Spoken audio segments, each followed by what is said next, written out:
Boa tarde. Vamos retomar a nossa conversa da segunda passada, onde nós obtivemos assim um resultado enorme, uma demanda muito grande por esclarecimento em off ou nas próprias mensagens sobre os intelectuais, sobre o perfil do intelectual, sobre as distinções que a gente pode fazer das funções e dos papéis dos intelectuais, apoiada numa bibliografia.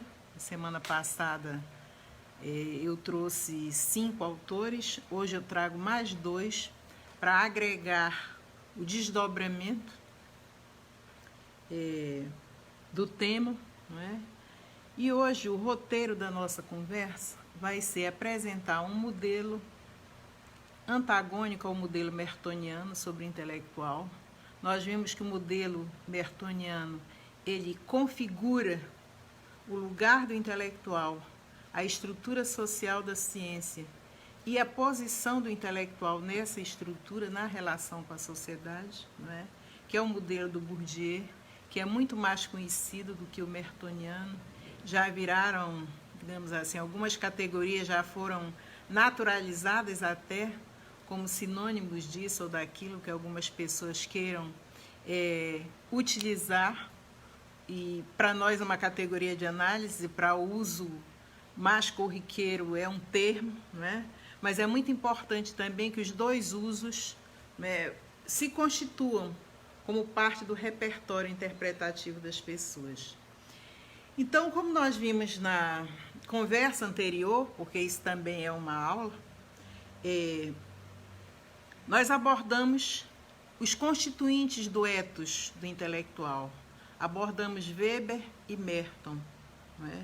Hoje nós vamos abordar mais 2 autores, com uma pequena interseção de um terceiro, porque Bourdieu, Schutz e Levin, nós vamos abordar, exatamente para mostrar uma outra dimensão desse ethos, ou seja, como é que o ethos que vai ser fraturado, como nós dissemos, ele se transforma num outro ethos, seria um ethos pós-ciência, um ethos industrial, e ato seguido nós vamos ver como é que esse ethos se recompõe e propõe um outro lugar e uma outra função para o intelectual, reconstituindo o ethos do intelectual público que nasceu no século XVIII, se reafirmou no século XIX e que de algum modo orientou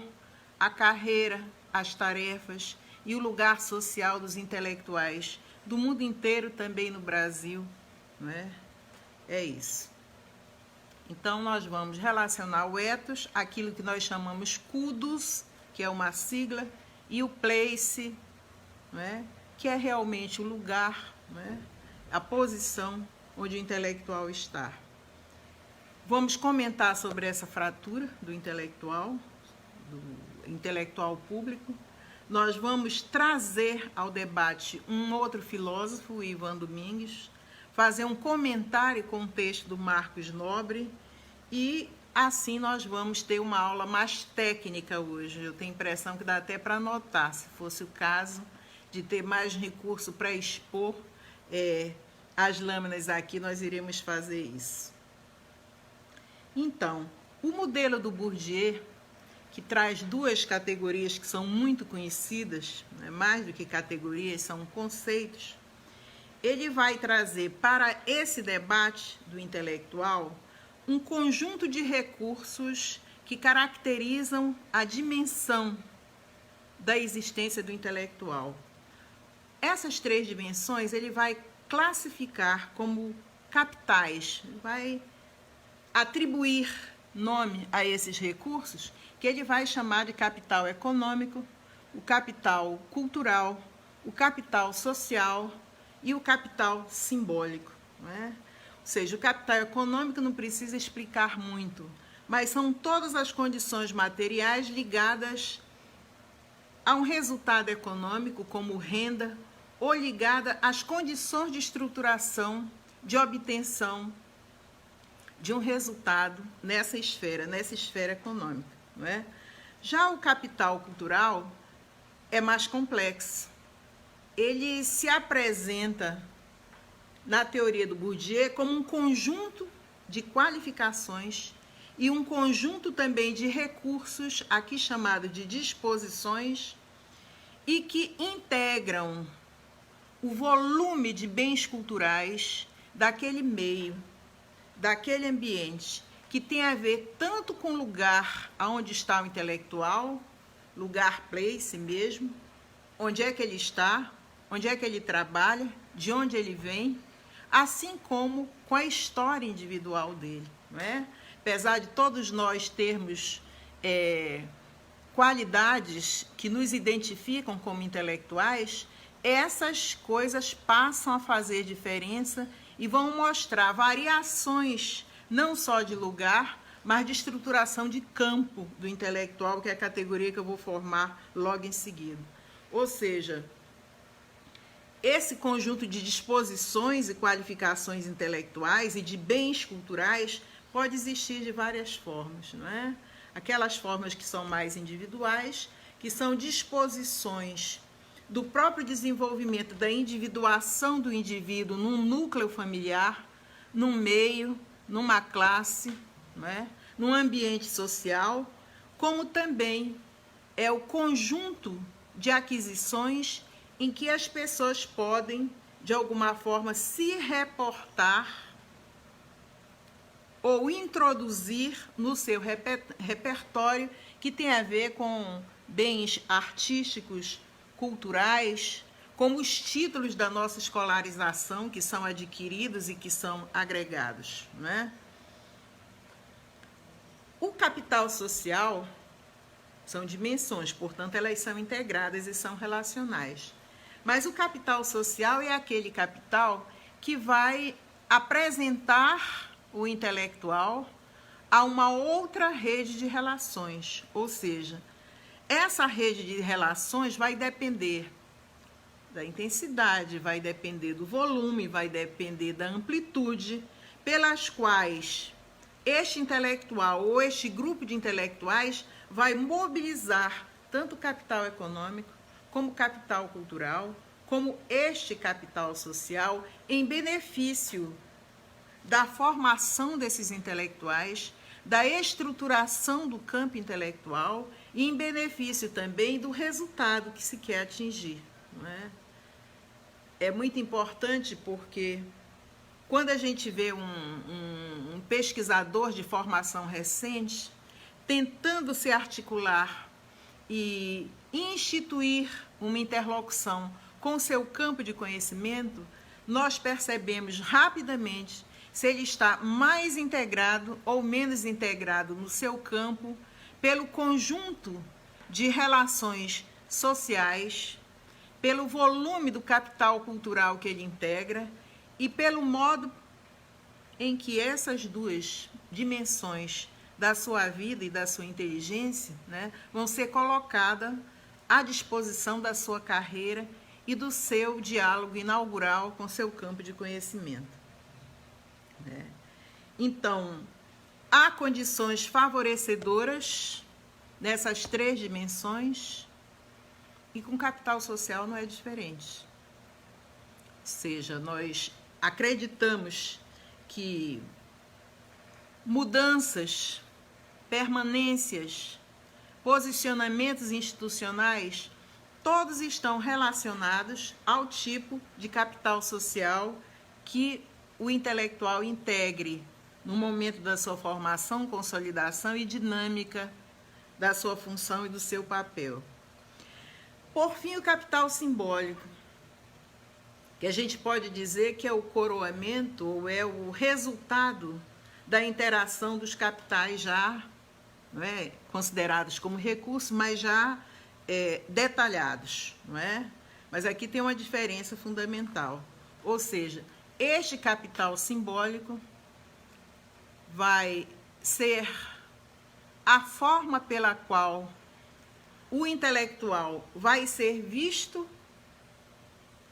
e a forma pela qual ele realimenta essa visibilidade com o diálogo instaurado socialmente. Ou seja, o prestígio intelectual vai depender disso. A credibilidade intelectual vai estar relacionada a isso. A reputação intelectual, da qualidade do que ele é, da especificidade do seu saber, também vai estar relacionada a isso. Nós formamos milhares de pessoas todos os anos, de todas as profissões da universidade, mas as pessoas sempre têm uma referência de honraria a quem eles acham que aquela pessoa agrega um capital simbólico à sua profissão. Eu me lembro que num determinado momento da abertura democrática, nós víamos vários professores disputando ser paraninfo ou ser patrono de uma turma, porque aquilo era um agregado simbólico, não é?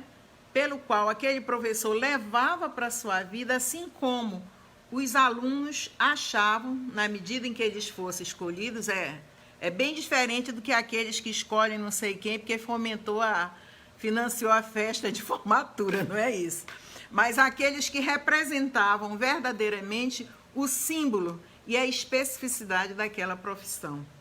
Então, a noção aqui de legitimidade dessa honra, desse privilégio, desse prestígio, mas eu diria dessa reputação, é muito importante. Também, como tem uma outra relação no polo oposto, que é a relação de violência simbólica, que pode ser praticada nessa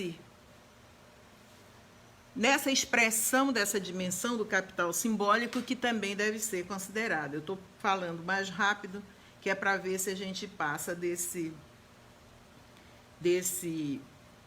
modelo. Por que é interessante apresentar esse modelo ao lado do modelo mertoniano?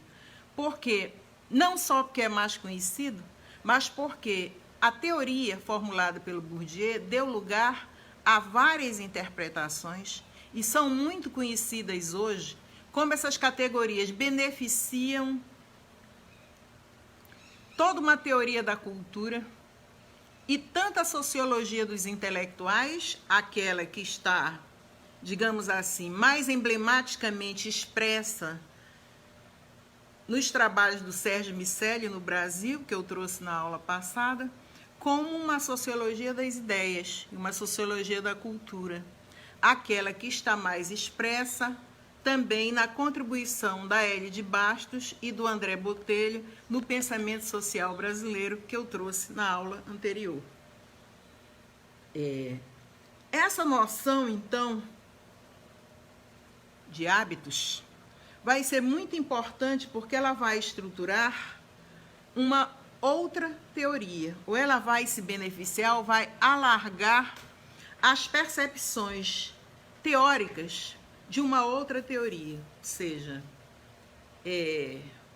o capital, o hábitos intelectual e o campo, né, que é o lugar de realização desse hábitos e, ao mesmo tempo, o lugar da inovação desse hábitos, ele vai consolidar, diria assim, toda uma teoria da cultura onde essas reservas da experiência do capital social e do capital cultural, essa dinâmica da vida cotidiana, do campo e da realização do intelectual, e essas estruturas de pertinência, que são categorias criadas numa outra esfera e num outro modelo de orientação do intelectual, vão influenciar para ele ser o que é.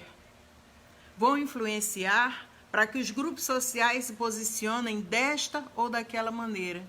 E, consequentemente, isso vai guardar relação com aquilo que nós chamamos o papel do intelectual e com aquilo que nós chamamos ou que nós desejamos que seja a função dele. Ou seja, essa primeira noção que é agregada de reserva de experiência, que vem do capital cultural, se a gente puder juntar essas coisas, vai se reportar ou se referir a sedimentação dos saberes que nós herdamos, herdados da própria socialização, não herdados como uma biblioteca, como a gente vê, exteriorizado, objetivado, mas herdados no constituinte da nossa sociabilidade, do nosso ser, não é? Ou seja, por meio das nossas experiências próprias, por meio dos educadores, tanto de natureza prática como de natureza teórica, essas reservas de experiência, como uma noção complementar a essa ideia de hábitos e campos, não é? Vão ilustrar as dimensões do capital cultural, do capital social, do capital econômico e do capital simbólico. Essa segunda marcação da tipicalidade da vida cotidiana tem a ver com a dinâmica das experiências sociais propriamente ditas, com a dinâmica do vivido, não é? Com aquilo que de alguma forma parece natural para todos nós, pelo entendimento recíproco, pela interação relacional, ou seja, nós não estranhamos a tipicalidade da vida cotidiana do nosso meio, nem do nosso contexto. Pelo contrário, nós tendemos a naturalizar essas rotinas e esses repertórios sociais. E a terceira noção, que são as estruturas de pertinência, não é? São essas formas de controle, sejam ele temático, interpretativo e motivacional, que nós utilizamos para nos balizar enquanto comportamento. Por que isso é importante? Porque isso é uma forma de detalhar a dinâmica do capital cultural, do capital social, do capital econômico e do capital simbólico na realização do hábitos da nossa formação de intelectual e nas relações de força que são institucionalizadas no campo específico, não é? Então, quais seriam então essas características desse hábitos, né? São características conscientes, são características inconscientes, mas na verdade o Bourdieu chama isso de disposições. São disposições duráveis que são adquiridas pelo indivíduo no curso da sua socialização. Ou seja, qualquer leitor do Bourdieu, qualquer pesquisa que se ampare na teoria do Bourdieu, de saída vão mostrar, não é, que os hábitos são sistemas de disposições duráveis, vamos dizer assim. Enquanto sistemas, tem uma dinâmica sistêmica de organização, de interação, de interdependência, não é? E de conexão também. E esse hábitos evolui, vamos dizer assim, num prolongamento desde os gregos, e continua evoluindo, me parece, até hoje, onde ele condensa várias representações deste nível, dessa dimensão simbólica. Então, o hábitos é constituído, de um lado, pelo ethos, que nós vimos na aula passada, é constituída pela exis, a exis já vem de uma contribuição filosófica de Aristóteles e seus continuadores, e do eidos, também de outra contribuição da filosofia.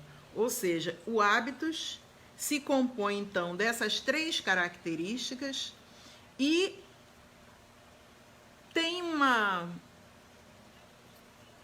atribuição, se é que a gente pode dizer assim, para não dizer uma constituição, de transformar a herança coletiva dos homens em sociedade naquilo que a gente introjeta como inconsciente individual comum a todos nós, que já abrem outro campo de conhecimento e outra conexão do Bourdieu, em um diálogo com abordagens da psicologia, da psicanálise, né, da filosofia analítica e por aí vai, não é? Mas então, trazendo então esses dois modelos, do ethos mertoniano e do hábitos em Bourdieu, nós vamos falar de um terceiro modelo, daquele modelo que, de algum modo, alterou tanto a compreensão existente sobre o ethos e o hábitos, como a dinâmica da prática desse ethos e desses hábitos na sociedade e nas instituições próprias dos intelectuais. Por quê? Porque aí a noção de campo é bem operatória também, né? Em todas as realidades sociais existe um campo próprio de realização dos saberes.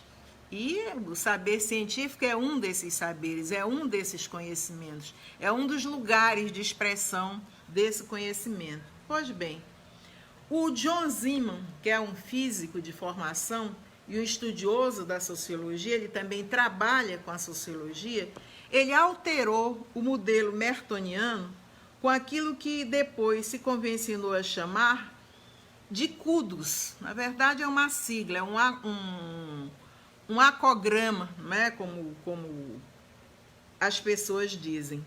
Ou seja, ele trocou o universalismo, o comunalismo, o ceticismo organizado e o altruísmo científico, ele trocou a ordem desses dispositivos e, em vez de começar pelo universalismo, ele começou pelo comunalismo, ou pelo comunismo científico. Ou seja, introduziu um outro termo, naquelas regras mertonianas, que é o termo da originalidade, né? E introduziu um outro termo, uma outra letra, não é? Que é o a encomenda, a demanda. E com isso, não é que comprometeu, ele passou a apresentar uma outra nuance sobre as regras que foram preconizadas no modelo mertoniano. Então, o intelectual, sim, vai preservar o espírito público da ciência e o compromisso público da ciência, mas, em primeiro lugar, é o comunalismo. Em segundo, o universalismo. Mas esse universalismo vai ser balanceado, vai ser relativizado com a ideia de demanda, não é? Com a ideia de que o intelectual tem que ter uma resposta prática para quem o financia. Que o intelectual tem que ter um diálogo com a sociedade. Tudo isso nós vimos na aula anterior, não só que esse diálogo existia, mas ele se dava de um determinado modo. Agora não. Agora ele vai se dar dentro de um campo especializado, seja as instituições de pesquisa, as universidades, as agendas de pesquisa, as ONGs, ou seja, as instâncias pelas quais naquela esfera se realiza o trabalho e atividade intelectual para uma determinada finalidade e para um determinado interesse.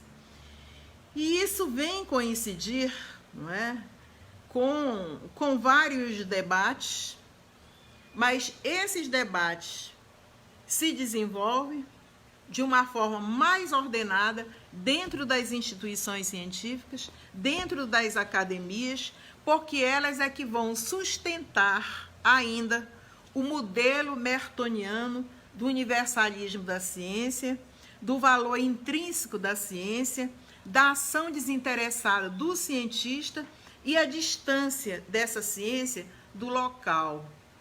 Mas não é uma distância em que você vai negar o local, mas você vai negar o paroquialismo, você vai negar ou vai se distanciar da ignorância, você vai se preservar da intolerância, enfim.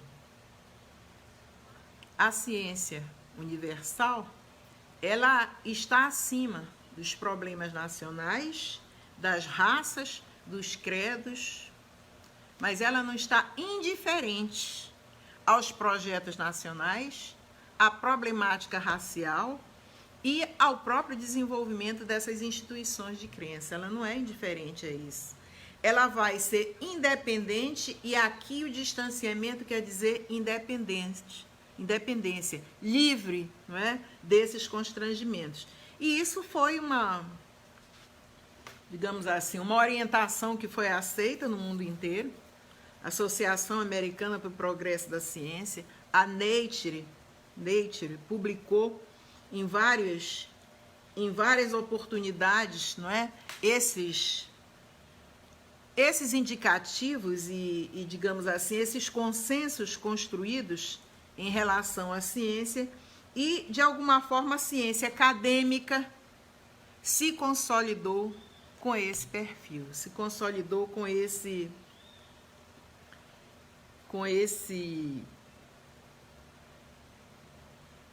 vamos dizer assim, se consolidou com esse estatuto, não é o estatuto do direito escrito, mas com esse conjunto de regras e normas que orientam o comportamento.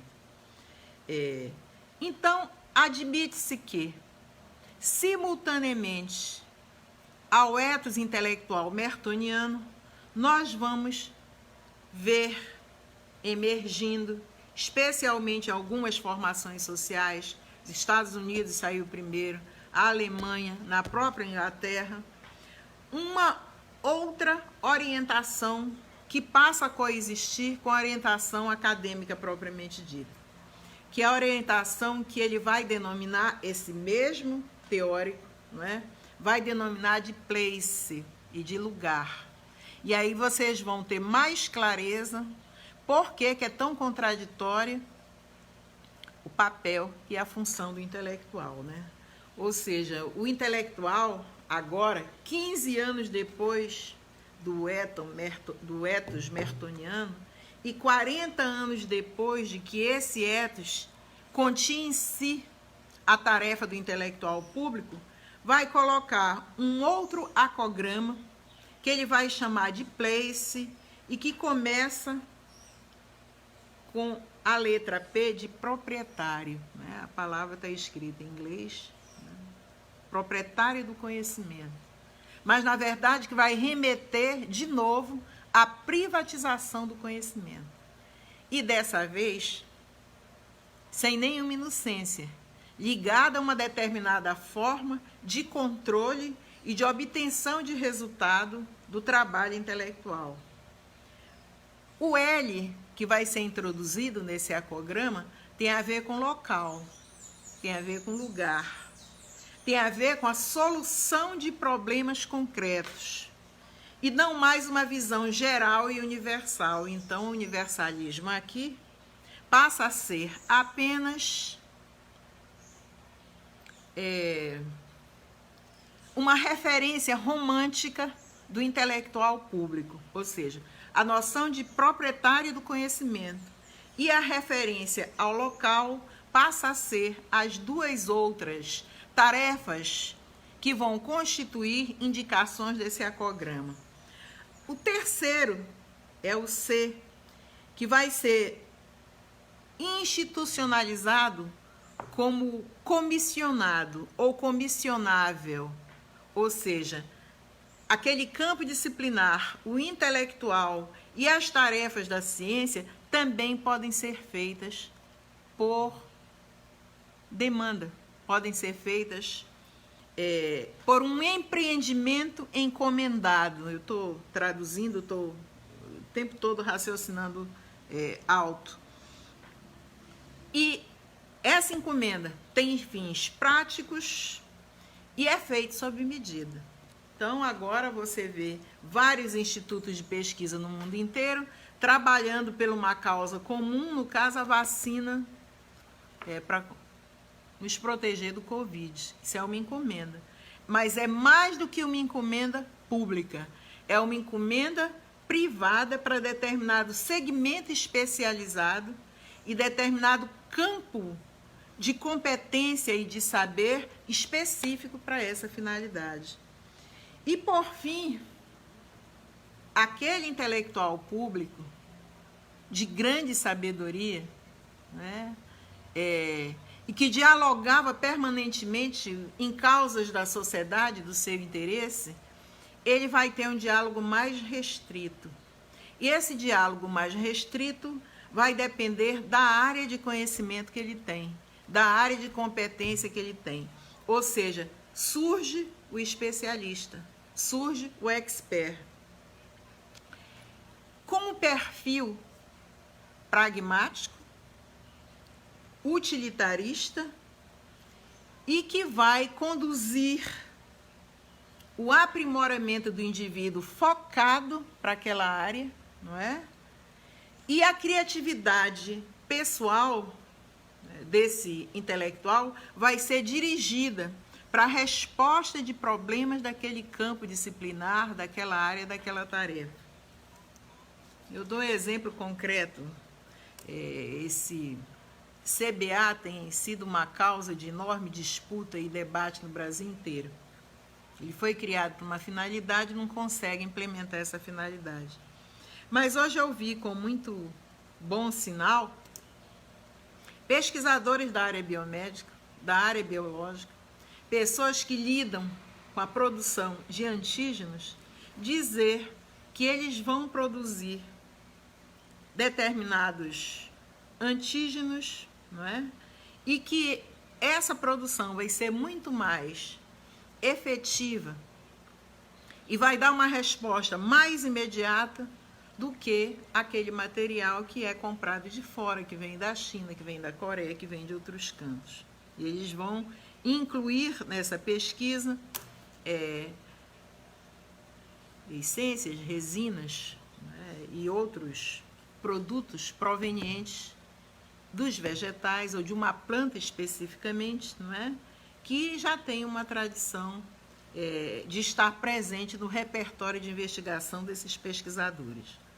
Mas qual é a tarefa do intelectual aqui? Eu estou olhando para o especialista do Place. Segundo o entrevistado hoje de madrugada no jornal, eles têm a tarefa de democratizar, ou pelo menos buscar a democratização dos custos. E, obviamente, eu raciocinei imediatamente descentralizar a produção do local que vende esse mesmo produto para o Brasil, para o Amazonas, para os pesquisadores daqui. E, ao mesmo tempo, né, eles vão ampliar a sensibilidade de detecção dos diagnósticos que seriam mais precisos e dos resultados desses exames que seriam mais precisos. Ou seja, aqui você vê misturado tanto uma resposta da ciência para a sociedade como um todo, para o mundo que precisa dessas respostas, como você vê uma tarefa intelectual do especialista ou do expert sendo relacionada a outras tarefas na linha da produção do conhecimento científico sobre determinado assunto, sobre determinado interesse. Então, aquele ethos acadêmicos que foi criado antes, lá atrás, na Renascença, que passa pelo século XVIII, pela filosofia das luzes, que chega ao século XIX com o Zola se posicionando e defendendo os direitos humanos, ele vai receber a concorrência, não sei se é bem o termo concorrência, mas ele vai competir ou coexistir com esse ethos da ciência do especialista, da ciência comissionada, daquela ciência que tem uma finalidade prática, daquela ciência que vai ter que acolher as demandas e um diálogo mais imediato da resolutividade de problemas, que é o ethos acadêmico de um lado, que vai integrar um ethos industrial no interior dele. E esse ethos industrial, do ponto de vista sociológico, ele ele realmente se integra ao ethos acadêmicos, porque ele vai ser desenvolvido no contexto do desenvolvimento da sociedade industrial e do modo pelo qual a ciência passa a responder não só às necessidades de mercado, mas às necessidades da produção ampliada, da intervenção dessa produção ampliada em todos os níveis da nossa existência, não é? Porque nós vamos ficar extremamente dependentes não só da lógica dessa produção, como dos produtos que socialmente são oferecidos nessa relação entre produção e consumo, na dinâmica das relações da nossa sociedade contemporânea. Então, é para dizer que o ethos acadêmicos sofreu uma funcionalidade, ou se refuncionalizou ao se integrar ao sistema de pesquisa e desenvolvimento, ao se integrar à ciência industrial, ao se integrar a um novo processo onde o intelectual público, o intelectual tradicional, cede lugar ao especialista, e essa ciência acadêmica passa a coexistir de um modo polarizado entre as chamadas ciências básicas, que são produtoras do conhecimento em todos os campos disciplinares, o conhecimento básico, elementar, das leis da natureza, das leis da sociedade, dos constituintes da vida, biótica, abiótica, mas vai disputar recursos, prestígio, legitimidade, sabe com quem? Com as ciências aplicadas. As ciências que têm um fim último, uma transferência mais imediata com a tecnologia. E é essa ciência e essa condição que realiza a fratura do ethos republicano que eu falava na aula anterior. Ou seja, a ciência acadêmica, finda ainda sendo relacionada às ciências básicas, que é uma forma dela existir, história, geografia, filosofia, sociologia, antropologia, a biologia, a matemática, a física, a química, mas são as ciências aplicadas ao novo place, portanto, à nova tarefa e, portanto, ao novo lugar, que não só requalificam o ethos acadêmicos e passam a instituir um novo formato da ciência, um formato que vai ser chamado do ethos pós-científico, da ciência pós-acadêmica, né? Talvez não seja tão produtivo relacionar todas essas coisas ao mesmo tempo, mas é importante, pelo menos, reafirmar que todas as ciências, mesmo aquelas que são ciências básicas, do conhecimento básico do campo disciplinar, elas vão sofrer essa refuncionalização interna. É só ver como é que nós somos medidos, né?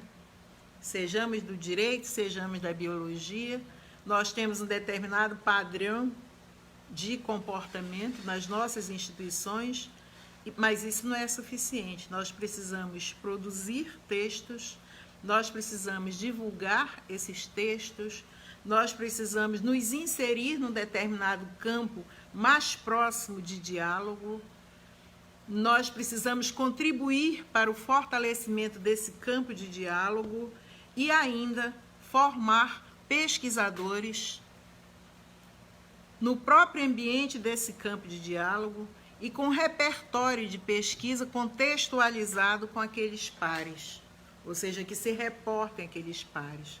Ou seja, nós findamos entrando, como diz o autor, numa linha de produção, na verdade. Na ciência pós-acadêmica é uma ciência que tem um perfil mais aproximado com o P&D industrial, né? Isso dá muito pano para a manga. Quais são as continuidades do ethos acadêmico anterior com esse ethos da ciência pós-acadêmica, que institucionalizou a fratura. Olha, o homem público ficou lá atrás, né? O intelectual público, nem estou mais falando dele, né? Ou seja, mas a continuidade é que um nasceu da anterior, né? Então, muitas daquelas características ainda continuam na ciência pós-acadêmica, como, por exemplo, a exigência da validação, a exigência da formação, a localização no mesmo espaço institucional, nas universidades, nos institutos de pesquisa, nas outras instituições públicas e privadas. Mas não se enganem, não somos mais os mesmos, né? E quando o debate político, eu trouxe a Eglê aqui para a live da semana anterior, cobrava o intelectual público, agora vocês podem entender a resposta da doutora Lilian Schwartz. Ela diz: será que pelo fato de eu ter estudado na universidade pública, ter feito mestrado na universidade pública, doutorado na universidade pública, pós-doutorado, trabalhar numa universidade pública, isso faz de mim o intelectual público? Vai depender, porque pela a institucionalidade do place pode não fazer. Tem uma relação de continuidade com aquele intelectual público, porque compartilha muitas funções, mas tem muitas mudanças que foram operadas. E essas mudanças são exatamente o reposicionamento do lugar do intelectual, desde o processo de trabalho até o que ele faz, até o resultado do trabalho dele fora das instituições de pesquisa, das universidades, né, do seu métier específico propriamente dito. Ou seja, a ciência acadêmica, que era muito mais identificada com o intelectual público, ela era individual, ela dependia muito do capital simbólico e do capital cultural acumulado pelo intelectual, pelo profissional que ali estava, não é? Mas a ciência pós-acadêmica, ela não é individualista. Ela não sobrevive com esse métier individual. Ela é multidisciplinar, ela é coletivista, ela é organizada em equipes e ela institucionaliza uma dinâmica de redes. E aí a coisa vai ficando mais próxima daquilo que os jovens intelectuais que entram na universidade agora se veem e têm como expectativa, né? Ou seja, eles não querem trabalhar sozinhos. Sempre que eles sejam sociólogos, antropólogos ou historiadores, eles mantêm um padrão de diálogo do ponto de vista temático com outras disciplinas. Eles sabem que o produto do trabalho dele não é só individual, né? Nem porque eles vão conseguir fazer uma coisa sozinho, mas eles criam determinados instrumentos em que eles possam aplicar, seja experimentalmente, seja do ponto de vista de uma atividade política desejada, aplicar o entendimento que eles têm daquele campo disciplinar sobre determinados temas. Funciona em equipes e funciona em rede. Ou seja, a ciência industrial, a ciência pós-acadêmica, está organizada de acordo com a flexibilização gerencial, né? Então, ela se volta para o mercado, mas ela também adquire o privilégio num campo disciplinar, não é? E ela, de certa forma, substitui o prestígio pessoal do intelectual pelo sentido da equipe. A equipe tal é o grupo de pesquisa tal, é o conjunto de orientandos do laboratório tal, é o conjunto de pessoas que se organizam em torno daquele intelectual de referência, mas não é dele propriamente dito, é da rede de pesquisa que ele aciona. E isso tem a ver com a publicação, isso tem a ver com o reconhecimento, e ser até estimulado no interior da universidade. Então, o trabalho de organização em redes é um novo modo de vida do intelectual, não é? E que vai aprofundar contraditoriamente a fratura do ethos acadêmicos.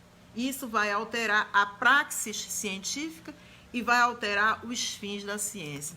Então, Eglê, é muito complicado. É imperiosa a necessidade de compreender isso. Não é só dizer, nós vamos, todo mundo virar intelectual público. Nós precisamos generalizar e fomentar a existência do intelectual público. Eu acho que nós precisamos sim, mas é mais complicado do que a gente pensa. Nós temos dois ethos convivendo no mesmo campo e nós temos hábitos que se consolidaram a partir de um determinado tipo de intelectual, que se prolongaram por prestígio e por vinculação a hábitos do novo intelectual que tem tarefas e que tem demandas que são completamente diferentes. Por isso que eu perguntei, vamos para a rede fazer o quê? Nós precisamos ver o que nós vamos fazer a partir dessa distinção. Qual seria o resultado da discussão de tudo isso? Não é? Primeiro, uma constatação. Essa ética acadêmica vai ser substituída, não é, por uma ética pragmática e por uma ética utilitarista. Isso é ruim? Isso sempre é negativo? Não, isso nem sempre é negativo.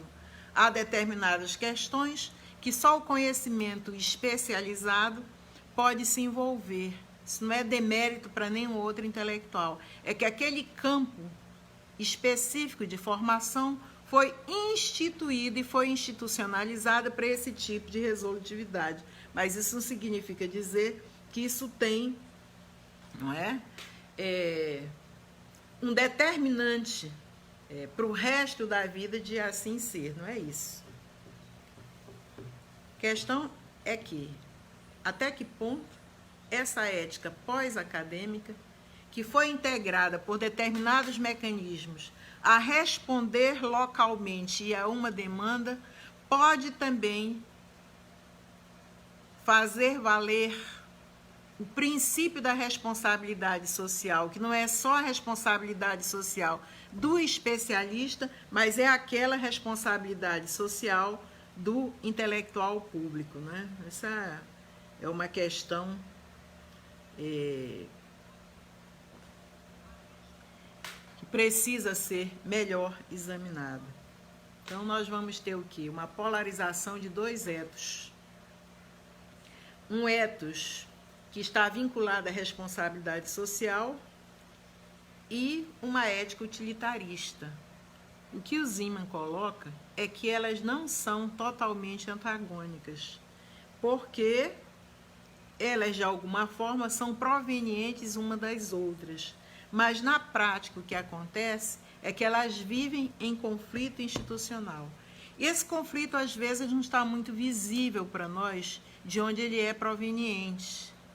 Às vezes é de uma chefia de um departamento com determinada norma, às vezes é de uma pró-reitoria, às vezes é da lógica de organização da burocracia do Ministério de Educação. Estou falando no caso específico das nossas instituições universitárias. Mas isso acontece dentro das funções pelas quais os intelectuais são chamados a servir no Estado. Nós falávamos na aula anterior, trazendo a Hélia de Rugai Baixo de um lado e o Sérgio Miceli do outro, que o Estado traz demandas muito especiais para os intelectuais. Traz também para os especialistas. E uma das diferenças que o Sérgio Miceli trazia, né, em Sonhos de Periferia, que foi a obra que eu trouxe na aula anterior, é que os intelectuais argentinos se realizaram como intelectuais fora da esfera do Estado, a partir de uma determinada rede de desenvolvimento de competências culturais e de objetivos de fomento da cultura que era privada, não era pública. Mas isso é assunto não é? Que ninguém vai agora retomar de novo. Essa ética acadêmica, na medida em que ela convive, na medida em que ela integra uma ou outra particularidade das duas, né? A acadêmica se integra à ética pós-ciência. E uma vez realizada a fratura, a pergunta é: está tudo perdido? Como é que nós vamos recuperar o intelectual público? É para recuperar? Quem é que vai decidir sobre isso? É uma decisão, se é uma decisão, é da esfera da política. Mas essa esfera da política passa necessariamente pelo perfil do intelectual que foi formado para realizar determinada tarefa. E aí é que eu trago, né, a partir dessa descrição, o texto do Ivan Domingues, que é extremamente importante, professor titular de filosofia da USP, onde tem uma passagem fundamental que ele diz: o relançamento da ética republicana, a religação do ethos da ciência e a reinvenção do intelectual público vai depender do projeto pelo qual a comunidade de intelectuais, que somos todos nós, especialistas, tradicionais, orgânicos, vai depender de nós, se nós vamos resistir a esse império do ethos pós-acadêmico, terrorista, enfim, com todos os adjetivos que fazem dessa organização do trabalho uma analogia com a lógica da produção, ou se nós vamos moldar algo diferente dos dois ethos que estão postos aqui. Ou seja, e ele põe o ponto de vista dele. No meu ver, nem podemos mais reinstaurar uma ética republicana do intelectual encerrado no seu próprio laboratório, buscando conhecimento, aperfeiçoando a sua dimensão cognitiva, nem nós precisamos apenas daquele que serve às demandas da sociedade, aqueles que desenvolvem o seu conhecimento e a sua expertise na busca de solução de problemas. Nós precisamos mostrar que a vida pública, que a nação e quem nos sustenta, né, precisa dialogar conosco numa outra esfera, ou seja, nós precisamos reconstituir a confiança que a sociedade, num determinado momento, depositou exclusivamente na ciência, mas é uma confiança com sentido de orientar as mudanças estruturais, ou seja, no sentido de orientar as escolhas, no sentido de reencantar a atividade intelectual, ao mesmo tempo em que a gente passe a combater esse esvaziamento da política, porque senão não há saída, né? Ou a saída é a adesão a um lado da sociedade, a outro lado da sociedade, ou o aparelhamento do serviço.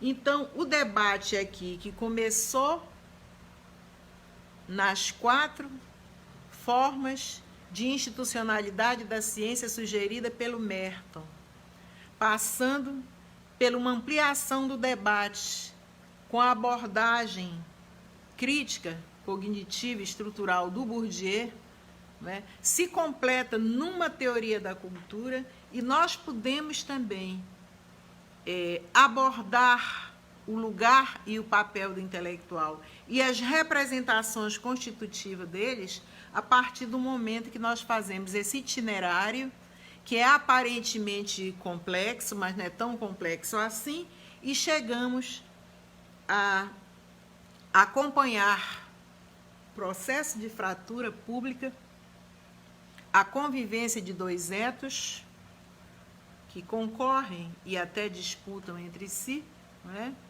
A partir dessa fratura, e agora a necessidade de composição dessa fratura, né?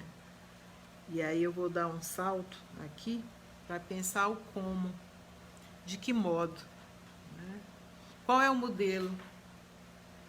Ivan Domingues debate, faz uma digressão pelos intelectuais brasileiros e volta para o Rousseau, Diderot, os iluministas, passa pelo Sartre, pelos existencialistas, mas ele elege isolar. O espaço do intelectual público deve ser ampliado para além da política e abrir-se para o social e o cultural. Quando a gente observa mais detidamente que alguns jovens já entram com essa perspectiva, que já acompanharam não só essa evolução, como esse reposicionamento do papel e da função do intelectual, aí você vai ver, por exemplo, a equipe da Flávia, do Fábio Candotti, toda uma rede de combate à violência, agora em plena pandemia, preocupada com as pessoas que estão encarceradas. Eles estão, ao mesmo tempo, numa rede de pesquisadores de violência, que estuda a violência como fenômeno e como fato social e como processo de institucionalização da violência, como eles também estão se posicionando como intelectual público para apresentar uma dimensão muito particular da vulnerabilidade das populações que estão encarceradas, que também são seres humanos. Olha a diferença. É diferente do escritório do direito, é diferente da estrutura judiciária, mas tanto no escritório do direito como na estrutura das carreiras, né, dos operadores do direito, até da magistratura, em todas essas esferas de realização dessa competência, há intelectuais. Há intelectuais acadêmicos, há intelectuais pragmáticos, há tipos de etos que se reportam a diferentes finalidades do exercício dessas profissões, mas há jovens, inclusive, que não têm 10 anos de vida, em instituições de pesquisa e universidade, que já entram com o ethos do intelectual público contemporâneo. Não sei se estão em posição de vantagem, esperamos que um dia chegue, né? Mas já praticam essa ética, eles já estão abertos para além da política. Eles estão abertos para o social e para o cultural, para os modos de realização desse novo ethos. Eu estava no IGA, encontrei um outro grupo desse, uma rede que debate os museus, que debate a forma pela qual as políticas culturais protegem os museus. E aquele incêndio do Museu Nacional foi, digamos assim, a oportunidade mais exemplar, não é, de você apreciar os riscos que essas instituições sofrem, ou seja, eles estão totalmente ligados como intelectuais a um outro tipo de esfera, que não é só a política, do poder propriamente dita, política, mas é a esfera da cultura, né? É a esfera de como a cultura ela é produtora de determinados tipos de relações. É por isso que essa esfera precisa ser melhor debatida, melhor examinada. Então, é hora do intelectual repensar a política e convocar a ética. Parece uma palavra de ordem, parece um discurso vazio, mas não é. Nós vimos por todas essas mediações e todas essas abordagens teóricas e por todas essas categorias de análise, que são coisas extremamente concretas, né? Reinventar a ética republicana é ampliar o espaço público para além da política. É o espaço público ser ampliado para o social e para o cultural. E pelo que nós já discutimos aqui, isso não tem nada de falso, isso não tem nada de palavrório solto, não é? Ou seja, o espaço público é também o espaço cultural. Como é que você reinventa isso? Quais são os comportamentos orientadores? Quais são os exemplos históricos? De que modo nós vamos orientar a conduta para responder ao debate do Lepete, coordenado pela Eglê, sobre o lugar e o papel do intelectual? Nós já vimos os vários tipos, nós vimos o confronto de éticas diferentes e nós vimos a proveniência do prolongamento de uma ética na outra ética. E aí, ele traz ao nosso conhecimento um plano de reinvenção do espaço público a partir de uma questão orientadora. Me perdoem que eu estou aqui procurando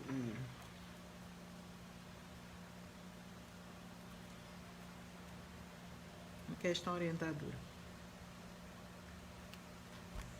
E esse intelectual não precisa se candidatar.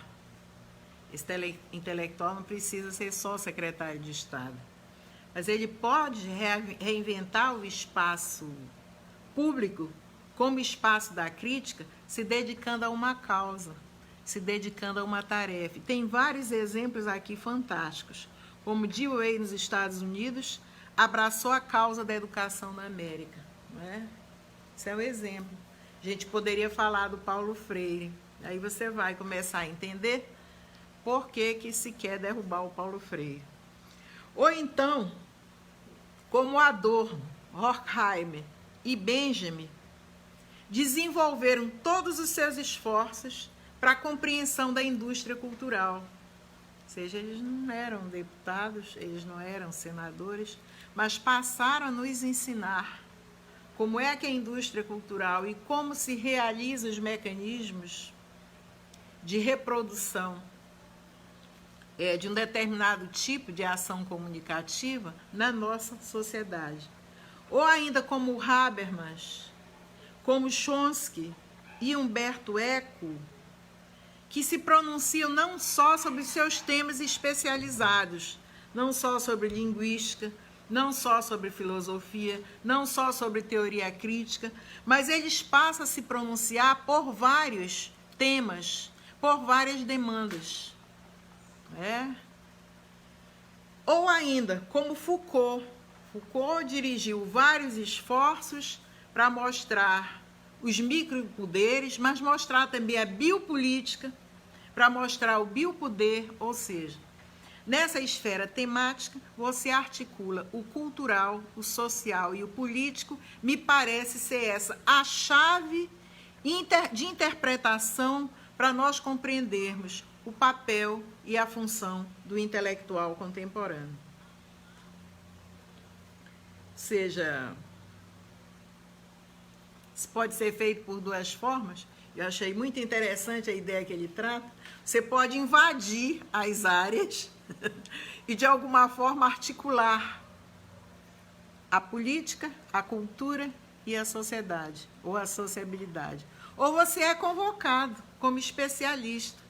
Quando você vê nos programas de televisão, os programas de televisão trazem infectologistas, trazem epidemiologistas, trazem psicólogos, trazem sociólogos do comportamento para compreender a pandemia.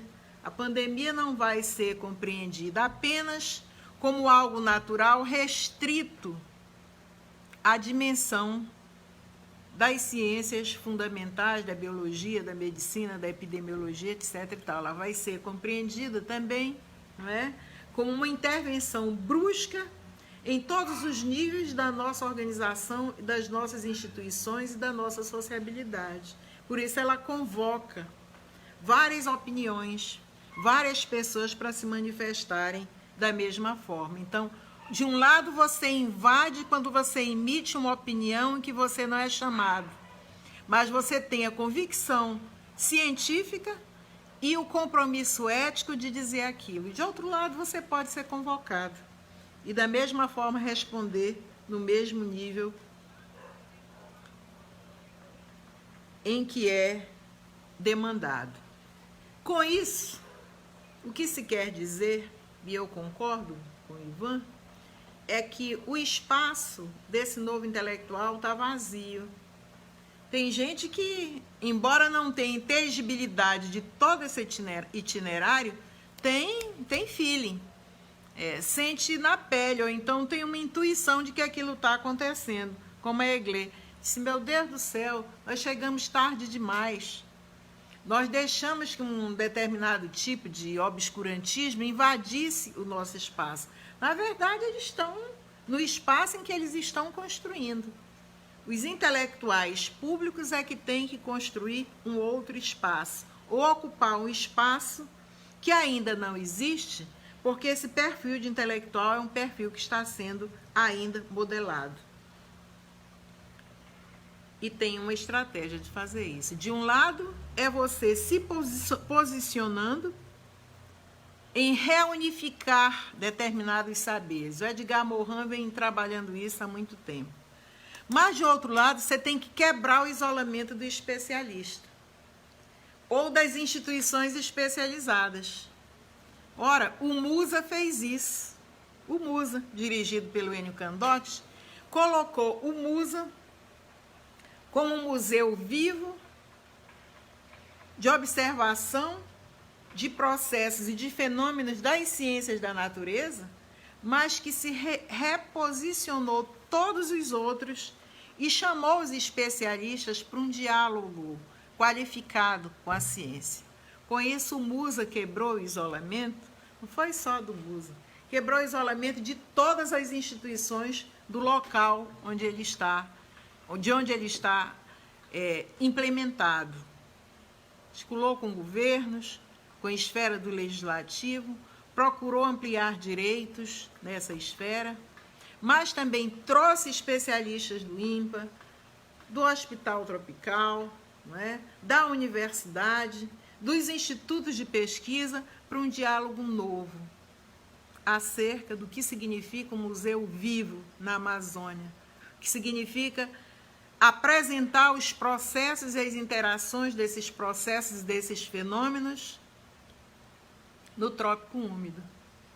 E resgata, além de reposicionar, o lugar do naturalista, o lugar do museólogo, o lugar do cientista, nesta dimensão, para não deixar apenas com os gestores culturais, sem nenhum demérito aos gestores culturais, mas de alguma forma reabilitar ou reposicionar o lugar do intelectual. Ou seja, o novo não vai voltar a ser o que era. E o novo não quer seguir simplesmente a figura que está determinada pelo mercado, né? O novo precisa transcender tanto a esfera e o bloqueio do especialista, como transcender o isolamento do intelectual público. Estou me adiantando aqui. Há outras formas de, além desse debate, você não só reposicionar o intelectual profissional, o especialista, aquele que nós formamos em vários campos disciplinares, mas dá um outro sentido ao intelectual coletivo em Gramsci, né, que pode ser aprofundado numa outra oportunidade, numa outra aula, que é quando você integra os intelectuais numa tarefa nacional, numa tarefa coletiva que não é só sua. Eu dei o exemplo da vacina, mas as sociedades que já viveram guerras ou que passaram por grandes catástrofes já tiveram essa experiência, né? E nós encontramos, na apresentação de um plano, aliás, na interpretação de um plano que foi desenvolvido, né, nos Estados Unidos, que o Zima também faz alusão, é uma tarefa de religar esse ethos. O contexto é a Segunda Guerra Mundial, a demanda é do presidente Roosevelt, ele encomendou de um diretor de pesquisa e desenvolvimento dos Estados Unidos um plano que integrasse preocupações nacionais, o desenvolvimento das ciências no contexto da guerra e para além do contexto da guerra, e resolvesse problemas práticos que eles estavam enfrentando. E o Brito Cruz, que foi reitor da Unicamp, que foi diretor científico da FAPESP, é diretor científico da FAPESP, fez uma apresentação da tradução desse plano que foi lançado, não é, num evento científico da Academia Brasileira de Ciências. A tradução do plano é Ciência, a Fronteira Sem Fim, e quem faz a apresentação é o Brito Cruz. E ele fala o contexto de dependência dessa resposta da ciência para a sociedade gerou um conjunto de perguntas que foram feitas pela inteligência nacional, no caso aqui representada pelo presidente e por esse diretor de pesquisa, ao conjunto dos intelectuais.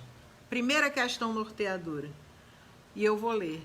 O que pode ser feito consistentemente com segurança militar e com aprovação prévia das autoridades militares para tornar conhecido no mundo, logo que possível, as contribuições que foram feitas para o conhecimento científico durante o nosso esforço de guerra? Eu não estou pensando em guerra, pelo amor de Deus. Eu só estou ilustrando o modo pelo qual essa reconfiguração foi induzida em determinado contexto. E a própria pergunta adiciona a resposta. A difusão desses conhecimentos deve ajudar a estimular novas empresas, proporcionar empregos para os nossos soldados que estão retornando e outros trabalhadores, e fazer possíveis grandes avanços para a melhoria do bem-estar nacional. Olha o compromisso de uma intuição política, de um intelectual político que naquela época era presidente dos Estados Unidos, que não sobreviveu para ver o resultado desse plano, mas esse plano foi entregue a um outro presidente e que de alguma forma respondeu às características dos especialistas e às características do intelectual público. Isso é a primeira questão. A segunda, com especial referência à guerra da ciência contra a doença, o que pode ser feito agora para organizar um programa para no futuro continuar o trabalho, o que foi feito na medicina e em outras ciências? E a própria questão induz a resposta orientadora. O fato de que as mortes anuais neste país, nos Estados Unidos, devidas a uma ou outras duas doenças, somente sejam muito superiores ao número total de vidas por nós perdidas na batalha durante esta guerra, deve nos conscientizar do dever que temos para com as gerações futuras. Imagina o quanto se gastou nessa guerra. E imagina o quanto essa pergunta iria induzir uma resposta em termos de investimento para dar solução a duas doenças, aqui não estão especificadas quais, é fácil ver, né, na história da medicina, né, que mataram mais americanos, uma delas foi a sífilis, do que aquelas das batalhas que eles enfrentaram na Segunda Guerra Mundial. Então, isso traz o compromisso público com o futuro e reposiciona os intelectuais e os cientistas com o compromisso nacional. Olha só a diferença. Aí vem a terceira. O que pode o governo fazer agora e no futuro para auxiliar as atividades de pesquisa em organizações públicas e privadas?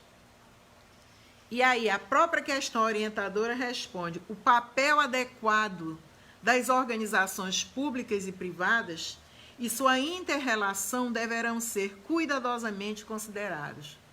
O Brito Cruz faz uma digressão para mostrar o volume de investimentos que essa questão aqui provocou, né?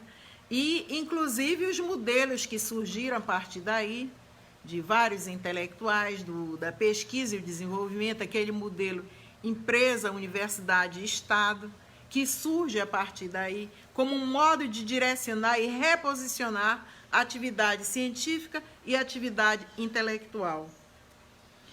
E a quarta questão: pode um programa eficaz ser proposto para descobrir e desenvolver talentos científicos na juventude americana, para que o futuro continuado da investigação científica neste país possa ser assegurado em um nível comparável ao que foi feito durante a guerra?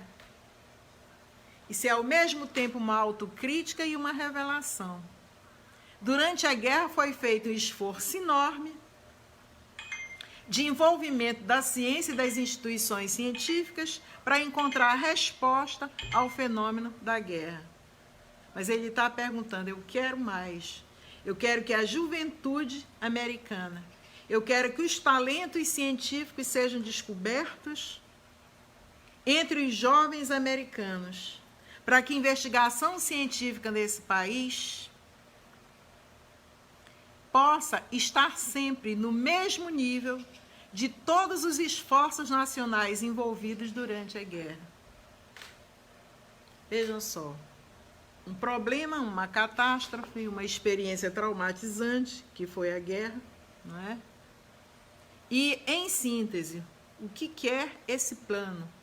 E ele apresenta a sua justificação.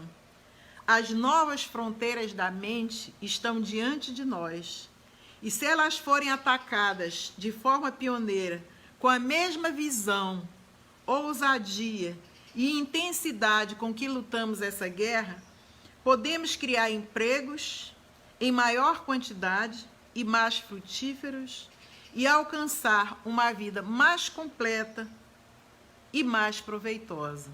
E mais adiante, a alusão dessa justificação remete a um aperfeiçoamento permanente, utópico e desejável das instituições democráticas. É claro que a gente sabe que o próprio conflito racial recente, né, diante das injustiças, da violência do próprio Estado, que também tem a sua versão no Brasil, eu nem quero falar, já falei na outra live, porque me emocionei com o assassinato daquele adolescente dentro de casa.